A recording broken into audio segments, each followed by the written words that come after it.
మాంగళ్య shopping mall ఇప్పుడు Dilsukh Nagar main road లో జూలై 17న గ్రాండ్ ఓపెనింగ్. వైఎస్ఆర్సీపీ అధ్యక్షుడు మాజీ సీఎం వైఎస్ జగన్మోహన్ రెడ్డి ఇవాళ పశ్చిమ గోదావరి జిల్లా భీమవరంలో పర్యటించనున్నారు. రాష్ట్రంలో ఆక్వా రంగం తీవ్ర సంక్షోభాన్ని ఎదుర్కొంటోన్న నేపథ్యంలో ఆక్వా రైతుల సమస్యలను ప్రత్యక్షంగా తెలుసుకుని వారికి అండగా నిలిచేందుకు భీమవరం వెళ్తున్నారు. కూటమి సర్కార్ పాలనలో ఆక్వా ఫీడ్ ధరలు విపరీతంగా పెరగటం, ఉత్పత్తి వ్యయాలు అధికమవ్వటం, రొయ్యలు చేపలకు గిట్టుబాటు ధరలు లేకపోవటం, విద్యుత్ ఛార్జీల భారం, ఎగుమతుల్లో సమస్యలు, ప్రభుత్వ నిర్లక్ష్యంతో రైతులు తీవ్ర ఆర్థిక ఇబ్బందులు ఎదుర్కొంటున్న పరిస్థితుల నేపథ్యంలో వైఎస్ జగన్ రైతుల నుంచి అభిప్రాయాలు సేకరించనున్నారు.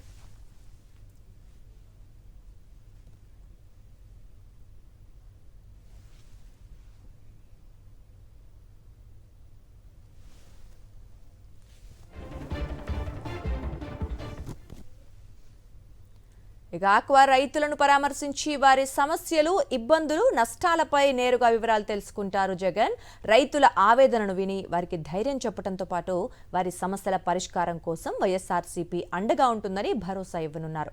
ఆక్వా రైతులు ఎదుర్కొంటోన్న కష్టాలను ప్రభుత్వం పట్టించుకోకపోవటం బాధాకరమని ఇప్పటికే పలుమార్లు ఆందోళన వ్యక్తం చేసిన వైఎస్ జగన్ ఈ పర్యటన ద్వారా రైతుల సమస్యలను ప్రత్యక్షంగా తెలుసుకుని వారి తరఫున పోరాటాన్ని మరింత బలోపేతం చేయనున్నారు. ఇందుకోసం ఉదయం తాడేపల్లి నుంచి బయలుదేరతారు జగన్. ఇక భీమవరం చేరుకున్న అనంతరం ఉండి బైపాస్ రోడ్లో ఏర్పాటు చేసిన సభా వేదిక వద్ద ఆక్వా రైతులతో సమావేశమవుతారు. అనంతరం భీమవరం నుంచి జగ్గంపేటకు హెలికాప్టర్లో వెళ్లనున్నారు వైఎస్ జగన్. జగ్గంపేట నుంచి కిర్లంపూడికి రోడ్డు మార్గంలో వెళ్తారు. కిర్లంపూడిలో కాపు ఉద్యమ నేత ముద్రగడ పార్థివ దేహానికి నివాళులర్పించనున్నారు వైఎస్ జగన్.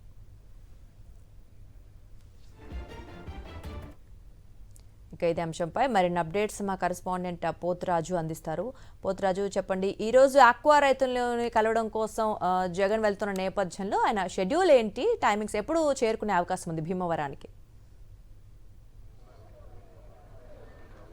దుర్గా, ప్రధానంగా చూసుకున్నాక సంక్షోభంలో కూరుకుపోయినటువంటి ఆక్వా రంగానికి సంబంధించి కూడా భరోసా ఇచ్చేందుకు మాజీ ముఖ్యమంత్రి వైఎస్ జగన్మోహన్ రెడ్డి కూడా అన్నదాతల పక్షాన్ని కూడా ఈరోజు భీమవరం రాబోతున్నారని చెప్పొచ్చు. చూసుకుంటే కనుక ప్రస్తుతానికి లోదరన్ హై స్కూల్ గ్రౌండ్లోని ఇక్కడ ఉన్నటువంటి హెలిప్యాడ్ ప్రాంగణం నుంచి కూడా చూస్తే కనుక ఇక్కడ ఉన్నటువంటి ప్రకాశం చౌక్ మీద కూడా చూస్తే అక్కడ ఉన్నటువంటి సభా ప్రాంగణానికి కూడా ఉండి రోడ్లోని బైపాస్ రోడ్లో ఉన్నటువంటి సభా ప్రాంగణానికి కూడా జగన్మోహన్ రెడ్డి చేరిపోతున్నారు. ఇక్కడ ఉన్నటువంటి నాయకులు కానీ వీరు కానీ జగన్మోహన్ రెడ్డి పర్యటన నేపథ్యంలో కూడా భారీ స్థాయిలో ఏర్పాట్లు చేశారు. రైతుల పక్షానికి సంబంధించి రైతులంతా కూడా సీడ్కి సంబంధించినటువంటి సిండికేట్ మాఫియాకి సంబంధించి చూస్తే కనుక మోసపోతున్నటువంటి రైతులు, మరోవైపు ధరలకు సంబంధించి కూడా పతనమవుతున్నటువంటి రొయ్య ధరలకు సంబంధించి కూడా ఆందోళన చెందినటువంటి రైతులకు కూడా మాజీ ముఖ్యమంత్రి వైఎస్ జగన్మోహన్ రెడ్డి కూడా వాళ్ళ సమస్యలపై పోరాటానికి కూడా భీమవరం ఇచ్చేస్తున్నారు. దీనికి సంబంధించి నేతలు కూడా వీరితో మాట్లాడుతున్నారు. సార్, చెప్పండి, ఏ విధంగా చూస్తారు జగన్మోహన్ రెడ్డి గారు రాకోసం, ఏ విధంగా చూస్తారు?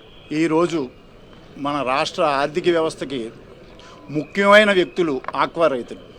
అలాంటి ఆక్వా రైతులకి ఈరోజు ఈ కూటమి ప్రభుత్వంలో జరుగుతున్నటువంటి అన్యాయం, దోపిడీ ఒక గతంలో ఈ 40 సంవత్సరాల్లో ఏ విధమైనటువంటి ఎప్పుడూ జరగనటువంటి కార్యక్రమం ఈ కూటమి ప్రభుత్వంలో జరుగుతుంది. ఎందుచేతనంటే రైతుకు గిట్టుబాటు ధర లేదు, ధరలు అధికమైన రేట్లు అమ్మటం, సీడులో నాణ్యత లేకపోవటం, ఇలాంటి అనేక సమస్యలతో వారి యొక్క కుటుంబం వ్యక్తులతో దోపిడీకి దాచుకో అనే నినాదంతో వాళ్ళు ముందుకెళ్తూ రైతులను అనేక ఇబ్బందులు చేస్తున్నారు.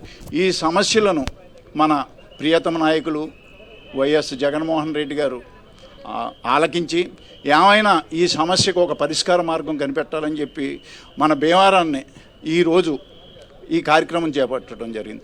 ఈ కార్యక్రమానికి పార్టీలకు రహితంగా అన్ని పార్టీల వారు ఈ జరుగుతున్న దోపిడీకి అంతం పలికించాలని చెప్పి మన జగన్మోహన్ రెడ్డి గారి యాత్రకు అనేకమైనటువంటి స్పందన మేము ఊహించలేదు. అధికారం ఉన్న ప్రభుత్వం మీద ఇంత అసమర్థత ప్రభుత్వం ఏంటి అని చెప్పి మన ప్రజలు ఈ వెన్నుపోటు ప్రభుత్వానికి మనం అధికారంలోకి తీసుకొచ్చామనే బాధలో ఈరోజు జగన్మోహన్ రెడ్డి గారికి స్వాగతం పలుకుతూ విశేష జనం మన భీమవరం రావడం అనేది మాకు చాలా సంతోషంగా ఉంది. చెప్పండి, ఆల్రెడీ మత్స్యకారులకు సంబంధించినటువంటి ఏరియా నరసాపురం నియోజకవర్గం ఏం చూస్తారు? ఈరోజు ఆక్వా రైతులకి బాసటగా మన మాజీ ముఖ్యమంత్రి వర్యులు శ్రీ వైఎస్ జగన్మోహన్ రెడ్డి గారు వారికి ముందుగా స్వాగతం పలుకుతున్నాం. కానీ మనం చూసుకుంటే ఈ కూటమి ప్రభుత్వం వచ్చిన తర్వాత ఆక్వా రైతులకు కానీ అనేక ఇబ్బందులు పడుతున్నారు. ఎందుకంటే సీడ్ రేట్లు కానీ, ఫీడ్ రేట్లు కానీ, అలాగే మెడిసిన్ రేట్లు కూడా పెంచేసి వాళ్ళు వాళ్ళు అందరూ కుమ్మక్కైపోయి కంపెనీ వాళ్ళతోటి కుమ్మక్కైపోయి నిజంగా ఆక్వా రైతుల్ని చాలా ఇబ్బంది పెడుతున్నారు. నిజంగా అన్నీ చేసి అన్నీ పండించుకున్న పంటను కూడా పండించుకుని అమ్ముకుందామంటే సరైన ధర లేకుండా చేస్తున్నారు. అంటే రైతు ఎప్పుడు 40 సంవత్సరాల నుంచి చూస్తున్నాము, రైతు అని వాడు ఎప్పుడు రోడ్డు ఎక్కడం చూడలేదు. కానీ ఈ కూటమి ప్రభుత్వం వచ్చిన తర్వాత రోడ్డు ఎక్కి ఆ పంటను కూడా రోడ్ల మీద అడేసి నిజంగా చనిపోయిన స్థాయికి వెళ్తున్నారు రైతు.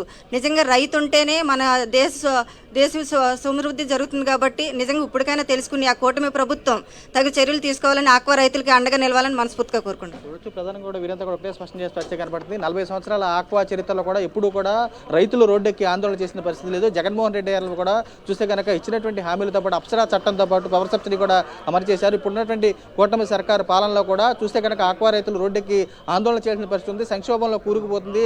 డాలర్ల పంటకు సంబంధించి పట్టించుకున్నటువంటి నాదులు లేరు. జగన్మోహన్ రెడ్డి కూడా వచ్చి రైతులకు భరోసా ఇస్తున్నారని చెప్పి వీరు కూడా స్పష్టం చేసి కూడా కనబడుతుంది. Over to studio.